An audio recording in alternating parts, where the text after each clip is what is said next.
How's it, everybody? Welcome to Season 2 of Exponential Africa Live, a weekly live show that focuses on bringing the best thought leadership, technology, and innovation to the African continent and the world. We are definitely living through a different time, and the feeling of lockdown is real. Day in and day out, we are all trying to adjust and creating many new norms. When building these new norms, we can either be reactive or proactive. And I believe it's so important to be proactive and to keep positive. Focus on new ways to improve the way we do things, almost like an algorithm optimizing. Leaders of the future need to embrace exponential technologies and an exponential mindset, and to rethink all the current business models because of this pandemic. Our mission as Singularity U South Africa and Man-Made is to help future-proof Africa by building a global community of change makers who can help solve some of Africa's and the world's greatest challenges, to lead the way into the future. We do this through various educational experiences that empower and inspire, and by building our community and network. I'm really excited about tonight's show and guests. We're going to talk about artificial intelligence and the changing face of AI. AI is going to permeate every commercial sector and industry. Over the last few years, there's been a lot of fear and conversations that AI is going to take over humanity, make us their food or slaves or something. However, with AI becoming more mainstream, many of these myths and fears have been quieted down. Computational power and the rise of massive amounts of big data have given AI models incredible new capabilities. Add eyes and ears, and the face of AI is changing. From increased sales, chatbots, COVID detection and prevention, improved customer experience, automated work processes, predictive analytics, better inventory, delivery management, and virtual beings, and the list goes on and on. Companies that are embracing AI are seeing incredible results that are improving workflows and bottom lines. So tonight we have Dr. Vivienne Ming, mad scientist and founder of Socos AI, and Dr. Mark Nasilla, Chief Analytics Officer at F&B Risk and Singularity U South Africa alumni, to carry on this conversation. A very special thanks to our partners, who this would not be possible without, our collaboration partner, the DBSA, our global partner, Deloitte, and our strategic partner, MTN. Thanks for your commitment and dedication to making a positive impact in South Africa and Africa. Lastly, if you want to keep learning about exponential technologies and thought leadership, make sure to like and subscribe on our YouTube page. Click the bell to get notified when we go live, and register on the website to get more info and be eligible for giveaways. Time for the weekly news roundup.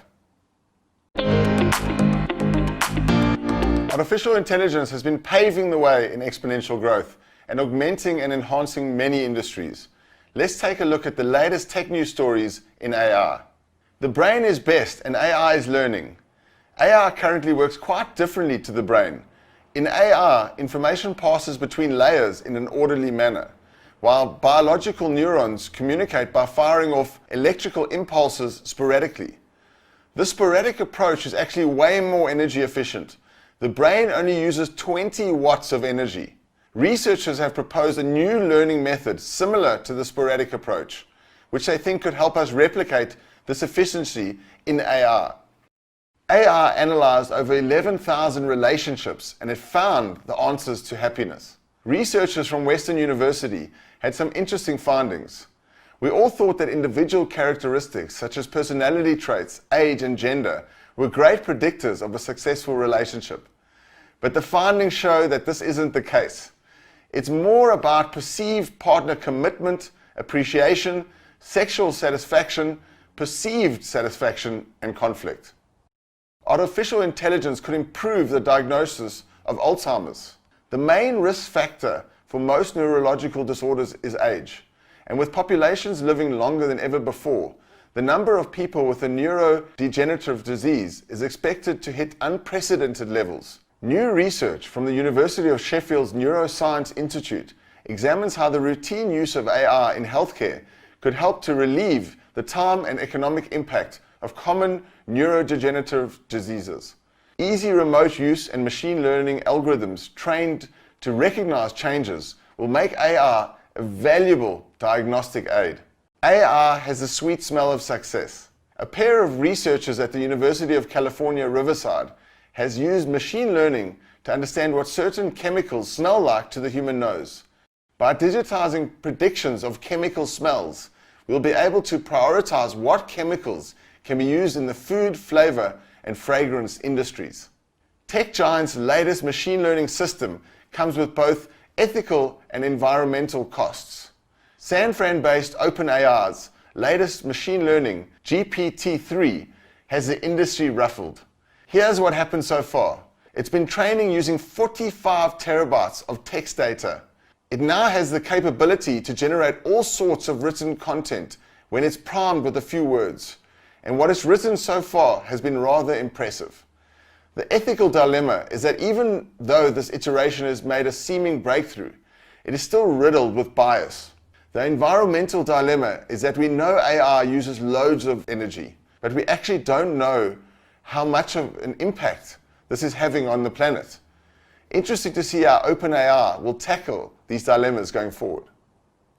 There you have it, all the headline tech stories from around the world.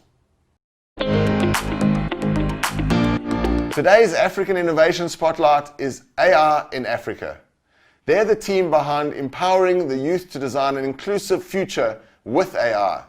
They were closing the gap to ensure that formal job opportunities increase and allow more access to new gig AR marketplaces. With a bold vision to build 1 million AR dream builders within 5 years across Africa, we're excited to see how they create this change. It's their priority to gear learners up for the future of work, equipping them with problem-solving skills, creativity, collaboration, and ethics, turning them into creative thinkers with the ability to reframe problems and experiment with homegrown AR solutions. And here's what we love about them. Their learners are the ones who are most in need of resources. School learners who dropped out, vocational learners, and unemployed youth. AR in Africa is in the process of launching courses on design thinking and AR applied to sustainable development, in addition to an existing project-based engagement between mentors and learners that is moving partly online due to COVID-19. Another offering is their 3-day AR bootcamp for girls between the ages of 15 and 18. Last year they rolled out in over 3 regions, 6 townships, with a reach of over 30,000 learners through schools, feeding into more specific, dedicated challenges and bootcamps. They also have 70 AR for Good projects that deal with gender-based violence, health, gangsterism, and community safety. If you'd like to become a volunteer or a sponsor for AR in Africa, you can reach out to them at arinafrica.org or email at connect@fliptin.com. Kudos to AR in Africa for participating on this journey to future-proof Africa.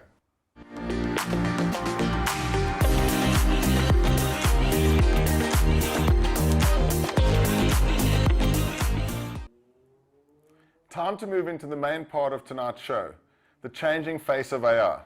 My good friend Ashley, who's also in AR, always quotes Jack Ma, who says just like you have your water pipe and your electricity pipe, you're going to need to have a data pipe. It's just that important. And we are seeing that between 70 to 90% of all customer interactions are likely to be conducted or managed by AR in the future, and virtual beings will fill many online jobs.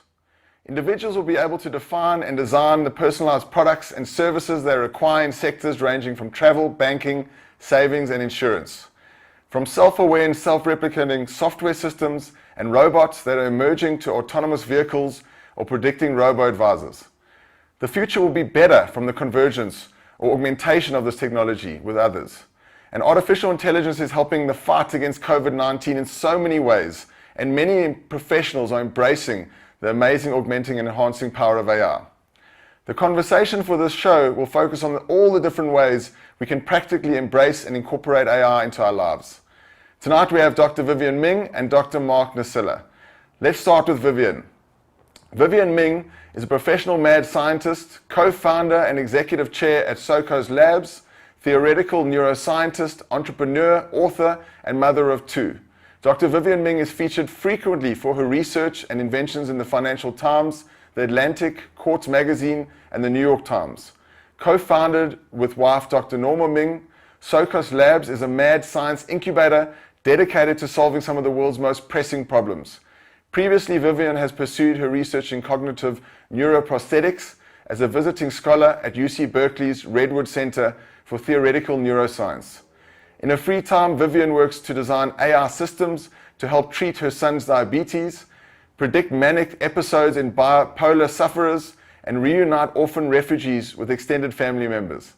She sits on the board of numerous companies and nonprofits. For relaxation, she frequents the sci-fi section of Audible and spends time with her wife and children. Vivienne, great to have you with us here tonight. It's lovely to be here. You did the whole spiel. I feel so important. Well, you are. I mean, I remember you've been coming to South Africa for a number of years. You came to our Singularity South Africa Summit in 2017, and that was probably one of the most talked about talks over the last couple of years. And I remember seeing you at the Thailand Summit, I think last year, in the speaker room, and you were pacing up and down, and I said to you, what are you doing? And you actually were listening to an Audible there during the time. There was no time to waste. There's no downtime. I have an amazing and privileged life, and what I want to do with it is help other people. My life will be amazing. You know, the only thing that's a hardship for me right now is I'd have already been to South Africa twice this year, and instead I haven't gotten out of Berkeley. Other than that, I have this opportunity to take incredibly challenging problems, and if I think my team can make a meaningful difference, I pay for everything, and we go and try and come up with a new and unique solution. And if we actually succeed, then we give it all away. And one of the core technologies we make use of, as I have throughout my entire career, is artificial intelligence. And so that's 20 years of trying to solve seemingly unsolvable problems using this particular tool. And it certainly taught me a lot about what it means to do something meaningful with artificial intelligence. So exciting. And I mean, you've had some amazing projects over the years. What are some of the things you're working on at the moment that's exciting you? Well, we have a couple of things that are coming out. You mentioned working on diabetes. Years ago now, my son was diagnosed with type 1 diabetes, and we hacked all of his equipment and built an AI that monitored him and actually made predictions. And it was amazing. It was amazing as a mom to be able to do something that helps someone. And I kind of got addicted to that. So some of the things that are really exciting to me right now are, I've got almost 6 neurotechnologies companies. One is working on phasic light treatment, so high frequency light that actually treats dementia. Another is using electrical stimulation, little patches you put on your head that actually increase working memory span. And I have a project I've been putting together to treat kids with traumatic brain injuries. One of the most common symptoms is working memory span disorders. And we're even coming up with a new algorithm for diabetes, a very simple one, which anyone could potentially use to treat their kids. In all of these cases, we're looking at delivering technologies to the people who need it and not worrying so much about whether they can pay for it or not. In the more human space, you might say, that the squishier, we're working on projects using AI. One of your stories was about happiness and relationship happiness. We're looking at issues like purpose. We're doing a big analysis of data from literally millions of people to understand the difference between people that have a strong sense of purpose and where it takes their life. But most importantly to me, how someone can build a purpose. It's one thing to say purpose matters. It's another to be able to use something that seems so inhuman, an artificial intelligence, to tell people how to be even more human. And then one of the last ones is something we talked about just before the show. We built a big mashup of economic models and artificial intelligence to track in near real time every single job created, every patent discovered, all of the funding and sales done by startup founders.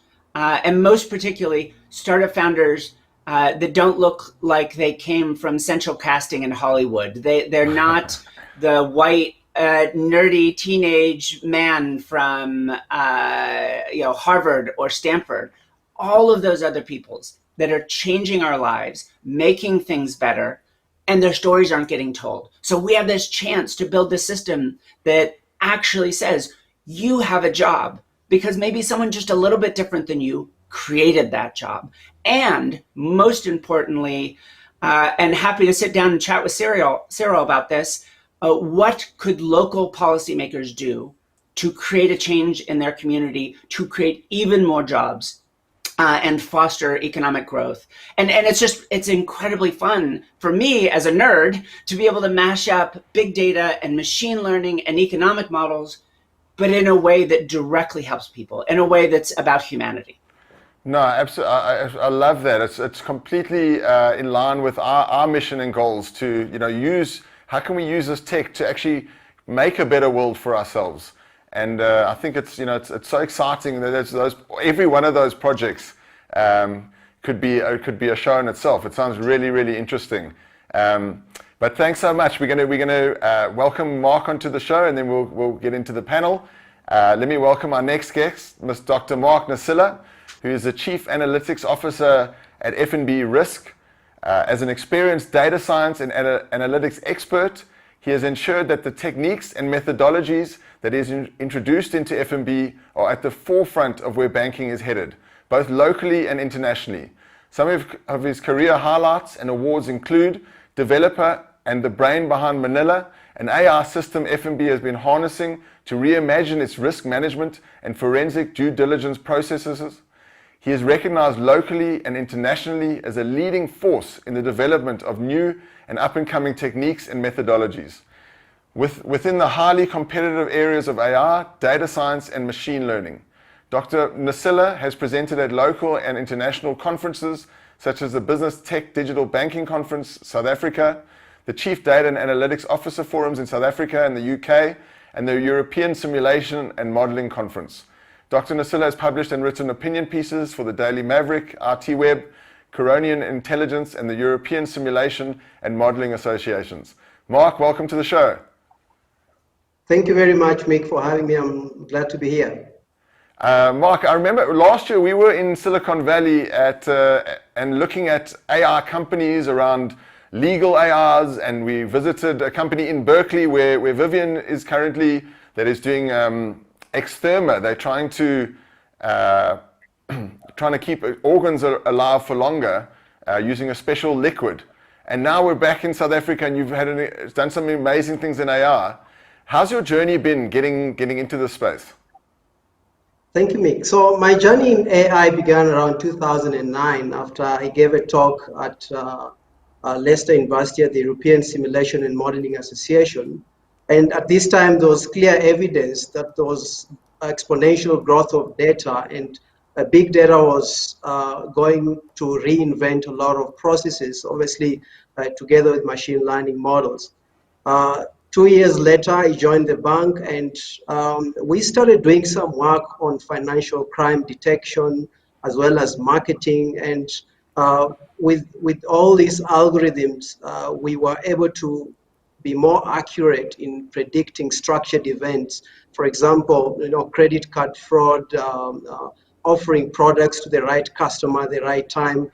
In 2014, we managed to put together a framework for the first time for monitoring the risks of money laundering and terrorist financing. Over time, we've now extended this to cognitive events, where we combine the prediction of events or outcomes so that we can streamline some of our processes and be more efficient. And this includes enabling our forensic systems, our forensic processes to be much more efficient, to get to the right decisions much quicker. And this is where we actually build our AI system called Manila. We've looked at other processes with the view of enabling the bank drive its digital transformation strategy. For example, the computer vision, and with the view of leveraging image recognition to enable our customers navigate our digital platforms much more safer and much more quicker.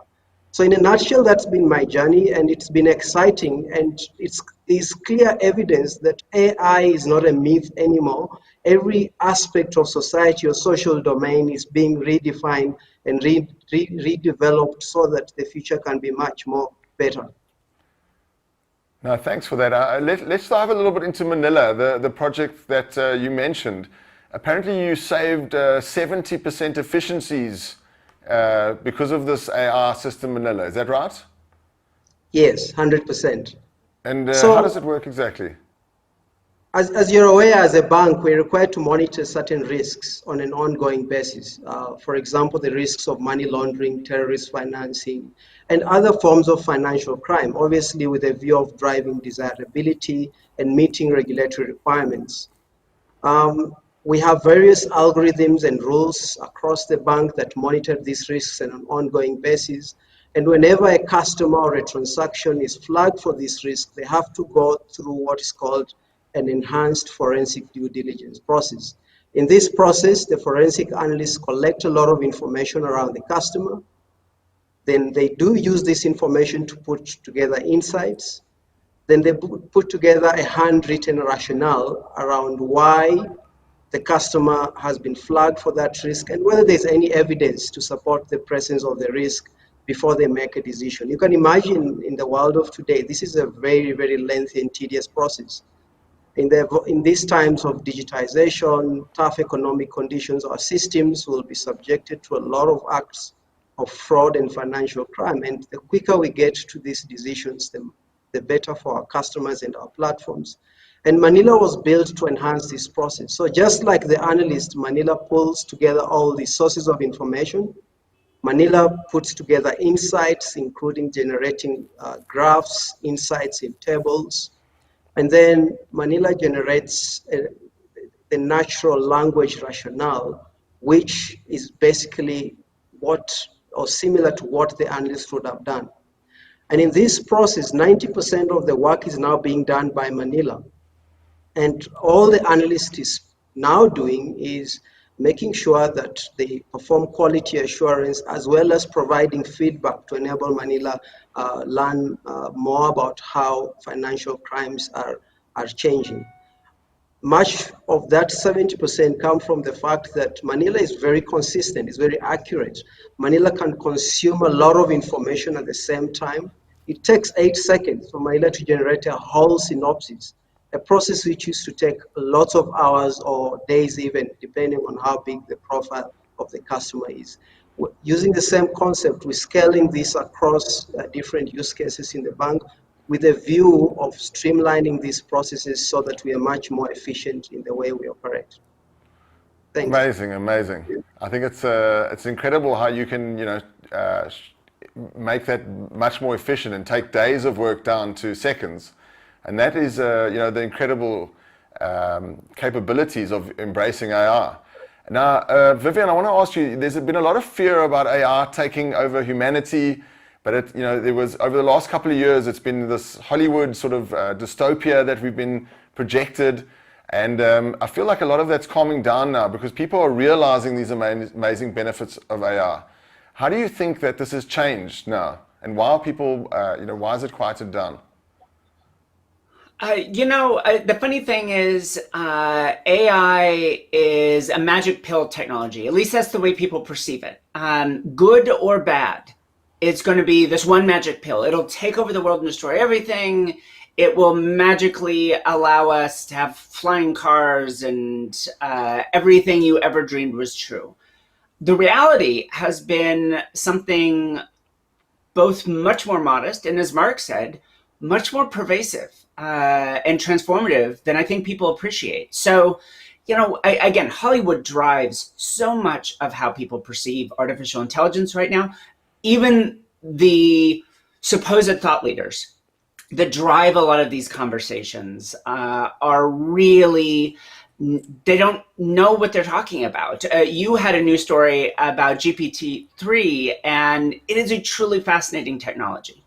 The idea that it can, simply by turning numbers into numbers, generate very seeming human-produced text. That is fascinating. But just understand, it understands nothing about the text that it's producing. It has no concept of what it's writing about. If you want to get a little bit more wonky, think of it as a massive probability distribution, just an incredibly complicated register of all the probabilities of some words following other words. And if you really want to know how it's different than us, not just that it doesn't even understand what it's doing, it is the other story you referenced. This little thing in here, mine may be defective, but the one thing it is extremely power efficient. I've got some light bulbs running here that probably use more power than my brain does. Whereas training up GPT-3 or Google's language model BERT, essentially a single training run takes the entire energy consumed in an American household for an entire year. So it does one thing. It talks almost human-like. We do everything that humans can do with, orders of magnitude less power. And in that sense, understanding it is not this technology that tomorrow is going to take over the world. It doesn't have that capability. But let me give an example of something that to me has felt like a transformation and yet might seem modest to anyone else. If you are watching this on YouTube or you use, for example, Google Meets, and this is a feature available in many different video technologies, you can get a real-time transcript of your talk. Now that may seem small, but understand 10 years ago, much less 20 years ago or earlier when I got started, the idea that for free, a one-time conversation that may never be produced again could have a very accurate transcript produced in real time. And you can do it in multiple languages at once. That's amazing. No, it is not flying car technology, but it is a transformation. I'm sure people from a business perspective appreciate the power of being able to do this financial analysis that Mark was talking about so quickly. I've done 7 startups. Every single one of them, a VC said, but could you do financial fraud detection? So this is clearly a market of real importance. And it's sexy in its own way. But again, it's not an AI that drives your car. It's not these big ideas or the scary ones like Skynet. And yet it is transformative to the world. So understand AI truly is an incredibly powerful tool. It is not an intelligent thing like we are, but it is a tool and maybe one of the most powerful tools ever developed. And in the hands of a creative person, it can transform the world. Or we can just choose to build a whole bunch of tools and automate them and put a lot of people out of work. Both are options. But what's not coming, at least tomorrow, is an AI that is super intelligent and takes over everything. No one's even invented a technology remotely like that. We have no idea how to do it. What we have is a tool, a truly powerful tool. And what we need is the education systems, the social structures inside companies, leadership structures that allow creative people to do amazing work. Just like the analyst Mark was talking about, now empowered within seconds to make decisions, to figure out what to do about a risk profile, rather than having to spend all their time building the profile in the first place. If you empower them to make decisions, then they do something amazing. They drive the economy. If instead you see them only as the routine work which has been automated, then you get rid of them and you completely automate that stream of your business. Those are 2 legitimate choices. One costs a lot less than the other. The long run choice is build a creative economy where AI is this astonishing tool. And I think we can give so many examples of where that would be a transformative experience that doesn't look like a Hollywood movie. No, I really love that. I love your analogy of the hammer. AI is like a hammer, and just what are we going to use it for? And it's to build better humans. It's enhancing and augmenting all of our workflows. And I think it's worth understanding. We're right now, even now, as AI is just starting to mature a little bit, as an industry, we might say, we are still training a generation of largely young, largely men, on how to build hammers, how to tune metaparameters and models, how to architect databases for problems which are pre-given to them. You know, here's all the images on ImageNet. Here are the labels of what dog breeds are in those images. Build an algorithm that names dog breeds better. Well, that is not a real problem. A real problem is, Vivienne, your son has diabetes. Good luck with that. A real problem is our company doesn't know how to retain Black women. Please help us figure that out. Those are human problems. They do not have a solution that AI will magically figure out for us. Instead, creative people need to learn how to build those hammers, but they need to learn how to use them. So we need to move away from this idea that someone that has spent 6 years getting a PhD on how to build a hammer knows how to make a house. Those are two different things. And you're the initiative that you had in your reel, the AI for Africa, all of the young people there, the core thing that I heard was teaching them how to solve problems. That's what AI is about. Yeah, there are technical details that you need to get right, but ultimately it is about learning how to solve problems. Yeah, and I think AI has helped us during this time of COVID in so many ways, and during this pandemic, you know, from predicting to detection. Mark, what have you seen in terms of how AI has helped during this COVID pandemic? So AI has played a different roles during this pandemic. The first one is actually just dealing with the pandemic itself. We've seen a lot of companies use what are called models to try and track and trace how this virus is spreading. These are almost what we call agent-based models in machine learning. And this is the view of understanding how different areas can resource themselves to deal with a number of infections. Surprisingly, there's a company in Canada called Blue Dot that actually predicted the spread of this virus even before the World Health Organization knew about it. We've also seen other organizations leverage AI in helping diagnose the virus. An example would be a company called Intervision, which actually has developed an AI system that is enabling doctors actually just work with the system, and this system will diagnose, take symptoms from the patients, given that a lot of hospitals are overwhelmed with very, very many patients, making it difficult to handle all of them at the same time. Alibaba has a very amazing diagnosing system, which is actually 96% accurate in picking up whether someone has the virus or does not have the virus. A lot of insurance companies are leveraging AI with dealing with claims due to the pandemic. And this is to avoid face-to-face interaction or allow people moving around while looking for evidence, or even health practitioners trying to look at patients to actually confirm that the patient is infected. On the other hand, in optimizing processes in hospitals, we've seen a lot of hospitals in China leverage AI to make sure they're protecting patients, being doctors. As an example, we have a company called Pudu, which has built robots that deliver medicine and food to patients to making sure that they protect nurses from being infected.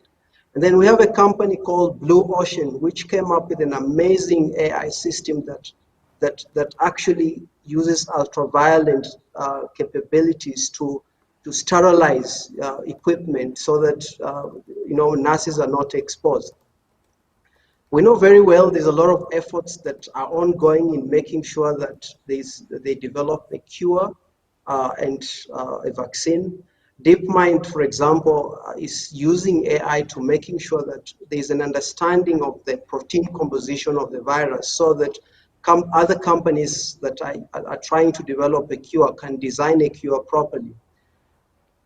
In terms of engagement, we've seen a lot of doctors leverage chatbots to making sure they have a digital engagement with patients, they monitor their progress, as well as kind of prescribing the right medicine for the right patient based on the symptoms that they're experiencing.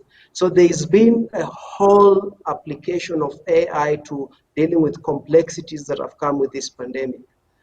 On the other side, we mustn't forget that a lot of businesses have had to leverage technology to dealing or navigating with what has happened. And obviously there is digitization, which has allowed a lot of engagement between businesses and their customers. There's been new ways of working. Things have changed.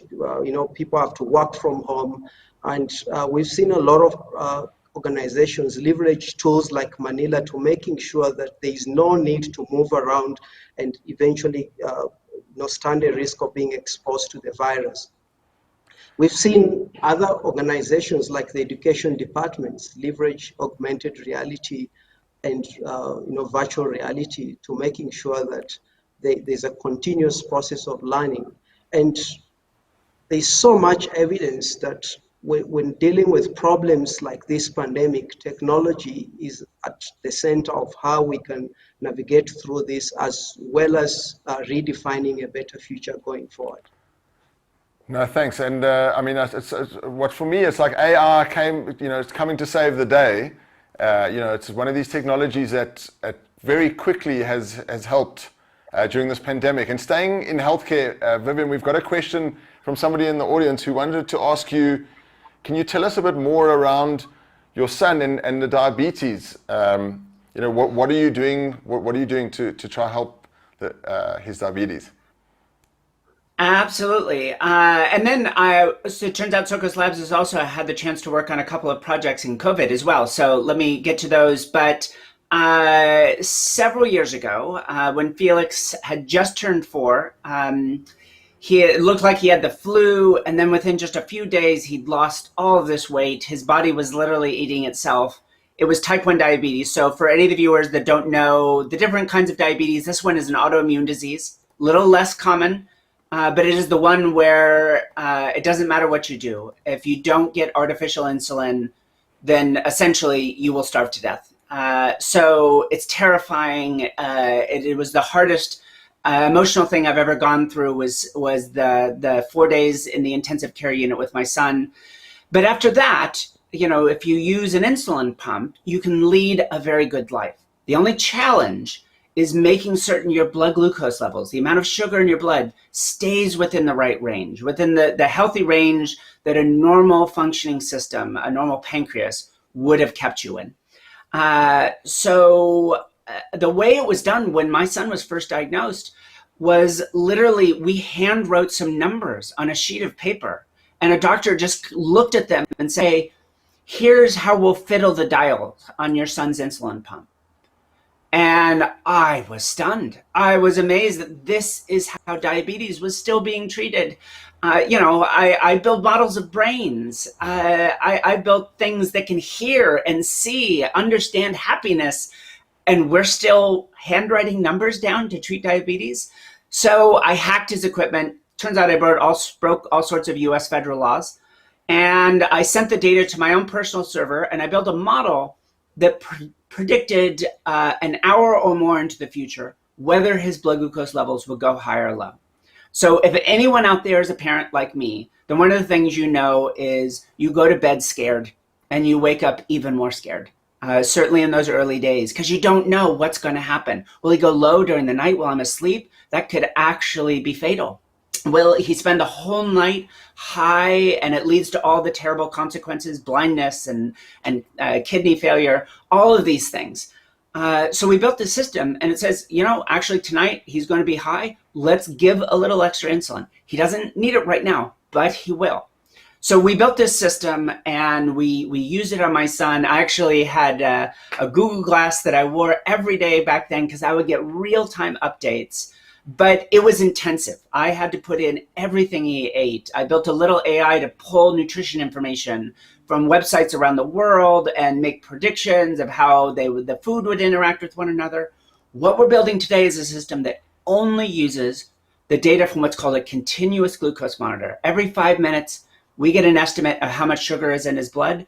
And from that alone, in essence, our model builds a model, you might say, builds a story of what led to this moment in my son's life and what is likely next. So even though it doesn't know that he will or won't eat in the future, that's the future, it actually builds this predictive model that says, you know what, because he was low yesterday morning and because he was high yesterday night, it actually increases the likelihood that he will be high again tonight. And it subtly adjusts his insulin flow to compensate for that. So you combine this with other kinds of technologies, such as closed loop technologies that allow the insulin pump to monitor itself, and suddenly you have a predictive system that, at least in simulation, works better than the actual biological system. And that is truly exciting. Obviously, my job here is to invent. I can use this for my son, but after that, we give it away to the device makers free of cost, and they have the chance to then build that into their systems. So this is what we're doing for our son. And I will even throw out that if in the future anyone, no strings attached, wants to donate their personal diabetes data, you can visit Socos Labs and sign up, and we can email you about it. We can't give you anything back. I'm afraid it will have to be a one-way helping people in the future donation, but that kind of data is incredibly valuable and it can be really transformative. Wow, it's just absolutely incredible. And I mean, how does the machine learn? What happens if his insulin was a bit low on that evening when it was predicting it was going to be high? Does it know that? So it takes that into account as well. It's seeing how does it change. In other words, think of it. I use this metaphor often. Sometimes AI is very complicated, so you want to look at down to some basics. So think of it like Sherlock Holmes. What we're talking about is inference. We're talking about probabilistic inference, but think of this like Sherlock Holmes. You have a bunch of little clues. He was low at a certain time. He was high at another time. There's a certain degree of fluctuation at a certain time. All of these are clues like Holmes might have. There's a tan line where a ring used to be, and the person has a certain accent and a little bit of a limp. And you take those clues and you say, what is the most likely story that explains all of those clues? And if you get a new clue, like, we thought he was going to go high during the night, but then in an hour we get slightly different data. The model updates itself, takes its history into account, and makes a new set of predictions. So, it's really challenging sometimes, particularly with real world data, which is messy and imperfect. It's noisy and has missing pieces. And it really is very Sherlock Holmesian to just take a couple of clues and offer the best answer you can. And the important part of that, and I don't want to get too wonky here, but the important part of that is to understand the confidence of the model. Don't overpromise. So if it thinks he's going to go high, but it has low confidence, you know what? Only make a small change. If it's very confident, then make a bigger change. And we can adapt in that same way. For example, we are working on a project to predict high-risk spreaders of COVID-19. So the idea is use social graph analysis before anyone is infected. Use social graph analysis to find those people that are most likely to become super spreaders. And then in that case, we want to keep into account how likely they are to come in contact with the elderly, how likely they are to be in high density locations like bars and nightclubs. And from that, it turns out you can make very good predictions. And then you can just proactively go to someone like that and say, you know what, we will pay you to stay home. Just take a break for a month. And particularly if you do this, 50 to 70% of deaths in COVID have been, at least in Europe and the United States, have been in elder care facilities. If we went in and did exactly this with the care workers at elder care facilities, we would have dramatically reduced the number of mortality deaths worldwide. And unfortunately, no one took actions like this. So we like to build these concept pieces and just offer them up. Here is a way you could intervene before anyone got sick, rather than after the fact. And again, they are small tools, but used creatively, these things can be transformative. It's almost like the pen, the power of the pen. When the pen was the main technology, it had, you could use it for such great impact and power. Now you've got this AR tool that you can do something similar. But AR is fed with this big data, and as you mentioned, and I think, Mark, is big data one of the key factors for this AR revolution? How does it work, and why is big data so important for AR models? So the field of AI actually has been there for long, from the early 50s, and the significant growth of application of AI to solving problems started off in the early 90s, obviously with the growth of the internet, which has led to, a lot of data being generated. Most of AI application make use of algorithms, or machine learning algorithms, which make use of data. Now, the more data you have, the better the machine algorithms will make better predictions, because they are able to actually find out more complex patterns that make up these events. And also, the more data we have, the more understanding around the events we're trying to predict, the more understanding around the processes and how these algorithms influence different processes or workflows that we're trying to enhance. If you think about a lot of applications that are much more mature, they've been around applications where there's been more information that allows machine learning algorithms to learn from them. We do have different areas that are way, way behind, because we've had to embark on processes of collecting data experimentally, or even making sure we simulate data so that we can allow these models to learn from them. So data is at the center of allowing us to make better predictions, as well as we've seen much more improvement on algorithms, because these algorithms predict certain events around life. And one of the reasons they failed before was because there was not enough data so that they could be aligned towards life or what we were predicting. So big data is at the center. It's actually the fuel of machine learning and AI. No, thanks for that. I'm going to move on to some of the questions. The questions are coming in fast and hard. Hope you guys are ready for them. We've got a question from Daniel McKaylee, who's asking, is general AI realistic? Also, where is the best examples of implementation of narrow AI?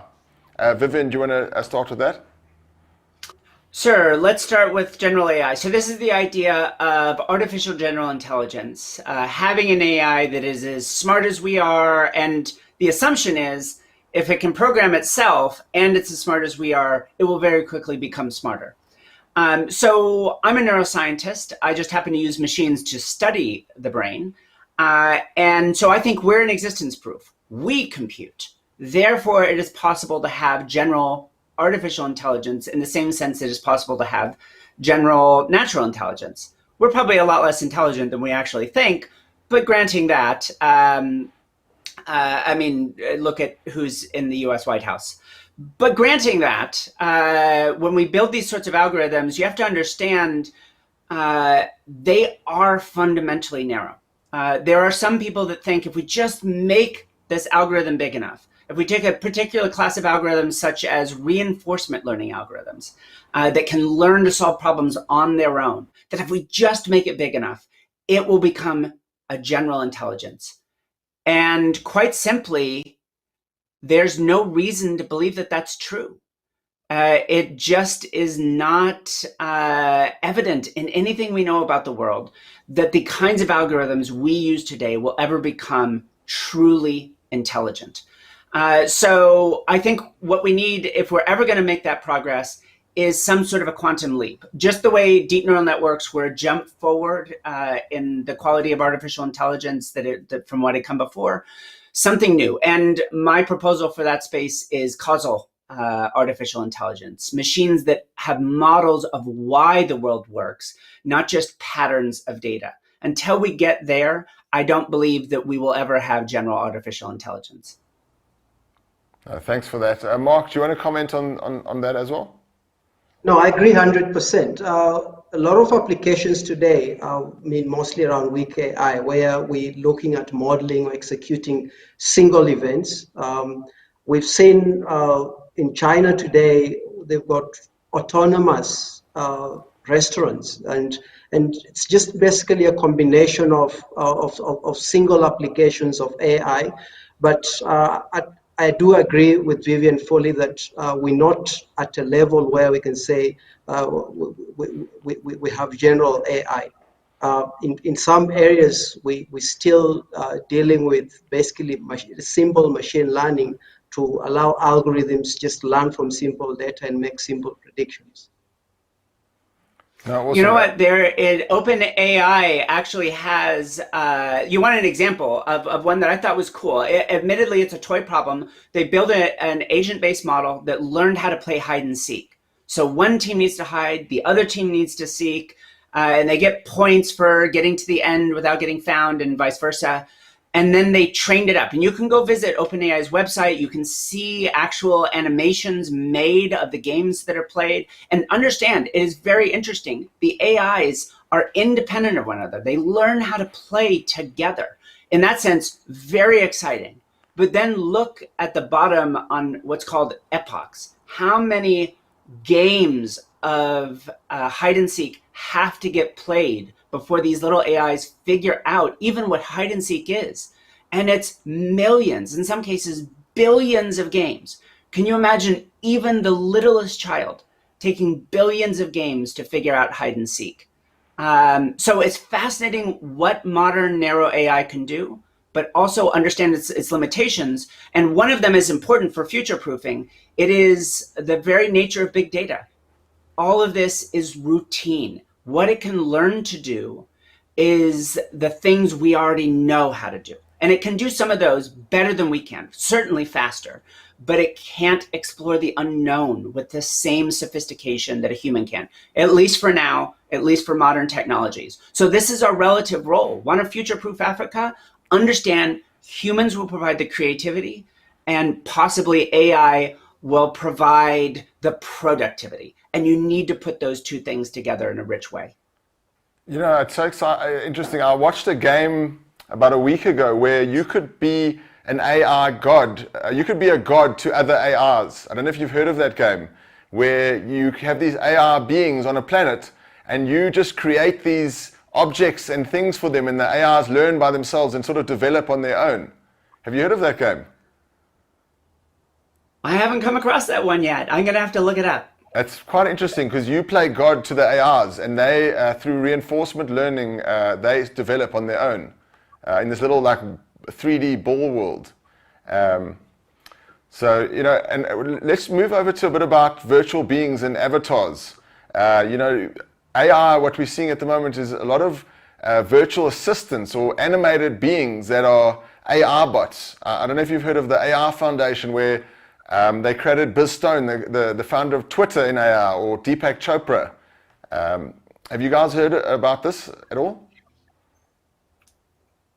No. I haven't heard of it, but so you're saying they're creating virtual versions of these people, little avatars that you can interact with? Yeah, so it's almost like Soul Machines. I don't know if you've heard of the company Soul Machines in New Zealand. They make these animated do know Soul characters. Machines. Yes. And it's interesting. I mean, the implication of something like Soul Machines or virtual avatars is, for example, if you have a rich enough data set about someone, say you're Mark Zuckerberg or Jack Ma or someone, you might be able to create a plausible simulation of them.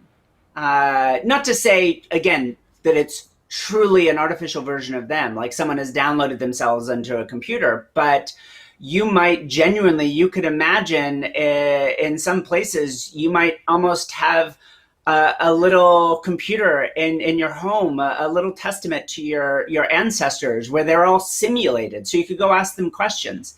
And then, boy, does that have implications? Who owns that? Does Mark Zuckerberg own your simulated grandfather now that he's an avatar online? The funny thing for me in a lot of this is 20 some odd years ago when I got started, we were working on virtual avatars ourselves. I was working on this system for doing facial analysis. And the idea was, rather than transmit a raw image over the very narrow bandwidth of phones at the time, what if we could just transmit some data about facial features, and then you could animate an avatar on the other side, and then you could be essentially that person. You could change the voice, you could change the image. Well, now you can do that, and it shouldn't be a shock you can do that, because my undergraduate lab got bought by Apple. So all of that technology got rolled into the iPhone. So, you know, beyond creating avatars to simulate people that have passed or create completely artificial versions, there's the chance for each of us to be a different person as well. And that has interesting ethical implications. Yeah, and it's also, what are the ethics around security or you know, deep fakes and things like that, and the meaning of truth using these types of things? So, well, that sounds like something a bank might genuinely have an opinion about, I would say. But you know, it's there's other implications as well. I just had a question about this. We do a lot of work in economic inclusion. And one question I got asked recently is, well, we know humans are biased, and one of those biases is around race, is another is around gender. What if we just took all that away? And we were all just, because now we're in a remote world anyways, we don't have to be in an office. What if we could just be anonymous? And unfortunately, there's something powerful. In fact, one of the most effective ways, in fact, the only truly effective way to break through people's biases is spend time with people that violate your stereotypes. So there's actually, even beyond issues of financial ethics, there are some serious problems with what happens when the only people we interact with are people that look just like us, not simply because we live in a certain community, but because, you know what, I don't want to see people that look different. Everyone's white now, and everyone has an American accent. It's too difficult for me to worry about all that difference. And our brains will no longer have the chance to learn that that difference is actually valuable. So there's some pretty profound implications for what it means to be human in all of this. Wow, that is seriously interesting, and I think we're going to need another show to dive into that. But I'm going to take one or two last questions, and then we'll have some closing comments. Mark, we've got a question from Chabisa Magaba, who's asking, I'm enjoying this conversation. She's actually asking Dr. Vivienne, what are your thoughts on the impact of AI on unemployment rates? Let's start with Mark, and then Viv, if you can also comment. So the issue of the implication on unemployment is very complex, and it entirely depends on how organizations drive their AI strategies. And by this I mean is that we're at a time where a lot of organizations are reimagining themselves, countries, companies, and they're recreating new industries. It reminds me of a book by Kai-Fu Lee, where he talks about AI superpowers, where they will reimagine new industries, create new jobs. A lot of things you're seeing today might not be there. But then we also have different organizations who are going to digitize their old processes. So you basically take your old existing processes and lump them on technology. And in those instances, there's a realistic chance that a lot of people will lose employment, because machines can do a lot of functions much better than we human, because they can process a lot of data, they can provide more accurate insights than we can do, because we can process information very little information at a time. So it entirely depends on the strategies. But this is not just about unemployment, it's about the future of everything, because the AI strategy being run by an organization means that the future can be much brighter, or you can just use AI to streamline what you already have. And if everything around you is changing and you're lagging behind, it means even with your investment in AI, you're not likely to be there for a very, very long time. So it entirely depends on the strategy you're running with AI. Awesome. Thanks so much for that. Vivienne, do you want to comment on that? Yeah. So I thought everything Mark said was great and on point. We've had the chance, and I'm going to give a kind of a wonky answer here, getting into the weeds. AI is superlative at routine work. So think about all of the kind of work that you might experience in your daily life. Think about how much of it is truly creative, where the job you are doing, your value proposition is literally you. No one else would do that job the same as you. The majority of work is not that. Even amongst professional labor, doctors and lawyers and engineers, software developers, most of what we do is highly routine. And certainly the vast majority of white collar unemployment is highly routine. So now let's start to think of it. We have different kinds of work. We have a lot of physical labor. We have routine knowledge labor. We have highly creative knowledge labor. If we build what's called a heterogeneous model of how AI affects labor productivity and the costs, I'll stop with the wonkiness there. What emerges? What we find is that creative economy is lifted. Your productivity is launched. Again, the analysts that Mark was mentioning that are empowered, what took days now takes seconds, and they can do creative things with those insights. That is the kind of job that flourishes. So a lot of people talk about AI. Will it create jobs or will it destroy jobs? Very likely it will create many jobs, but who will be qualified for them? We need to pull as many people into that creative economy as possible, because that middle chunk, that white collar but routine labor that most of us do, that is exactly what is going to go away. Not the jobs per se, but the individual tasks that make them up. Those are highly automatable. You are very expensive. And I'd never needed you as an individual human being in the first place. I just needed someone to carry out the routine labor. So we see those jobs either going away or being what we call deprofessionalized, shifted down to less educated workers who now, empowered with AI, can do the same amount of work, but for less cost. So the last group then is the lowest end of the socioeconomic ladder. And here's the brutal truth. What they do is not worth building an AI to do.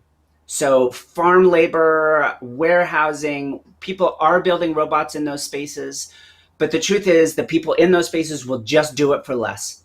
So if you now look at these three categories of work, what you see is AI lifts the creative labor, and it is everything you dreamed AI could do. It guts the middle class, and it creates lots of jobs at the low end. So it's not like work will go away, but the simple truth is low autonomy, low wage power. It's not the kind of jobs we're wishing for our kids. So we, all of us, South Africa, America, India, we need to be thinking, how do we pull as many people up into those jobs where it is you? You are the unique value proposition. And away from, well, if you just knew this one skill, because I guarantee you, if that skill is economically valuable, but it is routine, some jerk like me is going to automate your job away. Get into the creative economy. No, thank you for that. That was truly inspirational. And you know, for what I love about creativity is that the more you practice creativity, the more creative you are. It's a type of skill that only gets greater with the more you use it, right? Yeah, it's learning to learn. It turns out that the people have the best life outcomes, and this has probably been true of all of human experience. The people who have the best life outcomes, granting all of the limitations that life places on us, are the ones not that know a specific magical skill or the ones that went to the right university per se, but it was the people that learned how to learn so that whenever life gave them a new problem, they could learn a new solution to it. Obviously, that doesn't magically transform the world. Living under apartheid simply made some things impossible for the majority of people in South Africa. But even amongst them, the people that had the best outcomes were the ones that learned how to learn. And that will only become more true as AI becomes more invasive in our lives. No, thanks so much for that. We're going to have some closing comments around, if anyone who's watching wants to embrace AI or use it in their business more or in their personal lives, how can they do that? Let's have some closing comments, starting with you, Mark. So I think my comment is more about we have to embrace technology. We have to drive the right culture, the right skills. And as much as AI is enabling and reimagining a lot of processes and helping us solve some of the community challenges, it's likely to result to some of the biggest inequalities, especially if we don't make the right decisions around technology. The future will be bright for organizations and countries that will embrace technology, that will redefine the future, that will come up with a new definition of work that is supported by technology. Those that will not do that are likely to fall behind, and it's important to start. It's important to start putting together the foundation of understanding that everything is changing, and everything is changing exponentially. And to be a part of a brighter future, you have to reskill, you have to start creating a definition of work and processes so that organizations can be much more relevant, because everyone is changing. The digitization platform is actually globalized today, and we have to make sure we keep up with what's happening across the world. Thanks, Mick. Thanks, Mark. And Vivienne, some closing comments for you. How can we embrace this tech more? Yeah. Obviously, I have already been a huge advocate for embracing the human side of it and preparing our society for that. And that requires us to change education. It requires us to change the way we do work. But let me give a couple of more technological and tangible examples. And in fact, I want to echo something Mark said. One of the biggest challenges of artificial intelligence is inequality.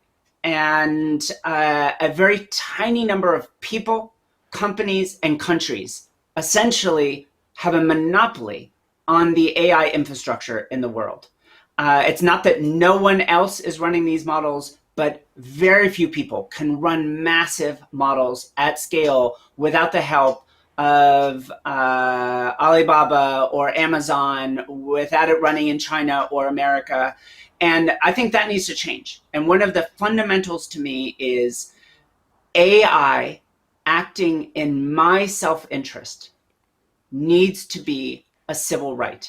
It needs to be something all of us can expect, as much as we can expect a lawyer acting in our self-interest, a doctor keeping our privacy. We have to expect AI, because right now, it only serves the people that build it. Even when it works perfectly right, even when you take all of the bias out of the system, the purpose of AI as it is released in the world is to make Jack Ma and Jeff Bezos just a little bit richer. And I don't have to think that either of them are bad guys to think that what is in their self-interest is not in mine. It is a profoundly powerful technology. And if we don't recognize that right now it is increasingly concentrating power in the hands of a small number of people, then we are going to be surprised about the future that we're all going to be living in. And there are things we can do about it. Europe should build its own AI infrastructure, so we don't have to run everything on EC2 or Google Cloud. I think Africa, you could get the big organizations, whether it's FNB and Nedbank and Napsters and others, to come fund it, or more of a continent-wide process, and think, let's bring the academics together with the corporate side, with the governments, and let's build some actual local infrastructure to empower our own local populations. So that, I believe, is what the policy side of the technical issue should be. But again, the fundamental starting point is build people, build the most amazing people you can, so that this tool is actually put to good use. No, thanks so much. I'm so upset that we've run out of time, but thank you to our two amazing guests for today, and for all that you're doing. We're going to be following both of your progress and all these crazy ideas and these incredible new algorithms. And thank you so much for being so open and for sharing your insights and views today on how we can embrace this changing face of AI. Don't go anywhere. We've got our giveaways section up next.